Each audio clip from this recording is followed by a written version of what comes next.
Now, I think paradoxically and sort of tragically at that time, although the panic was gaining momentum, I don't think, Ben, people had you couldn't really see the effects yet on the real economy.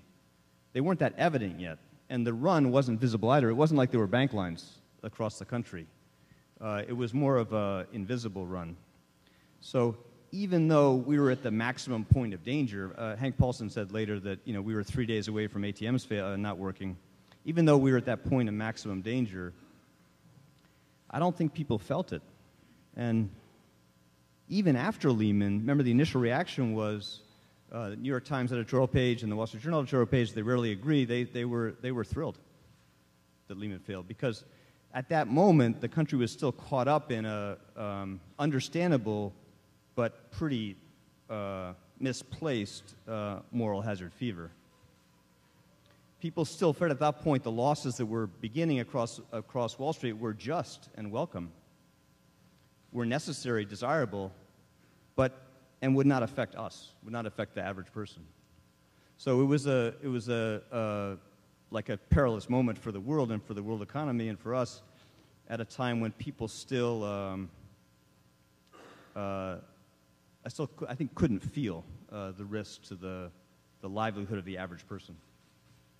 Why was it so damaging? Was it the direct connections, interconnections, or was it simply the psychological impact on the investor class?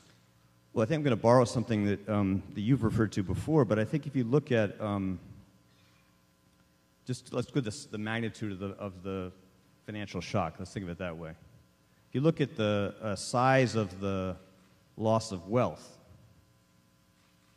that came in the aftermath of that panic, that loss of confidence, where you look at the expectations of fear of failure of businesses across the country, those measures of risk were dramatically greater than what you saw at the beginning of the Great Depression.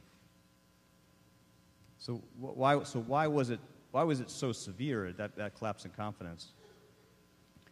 I think it's because people really started to feel that there was a risk that the system would fall apart, and businesses, individuals across the country would have to prepare for the possibility of a Great Depression. So if you talk to people running businesses at that time, what they'll say is, we were watching what was happening. We were scared to death. We weren't sure you guys were going to get your arms around it. And so we had to sort of cut deeply we fired people savagely, and we cut investment plans deeply because we had to prepare for the possibility that you would screw it up.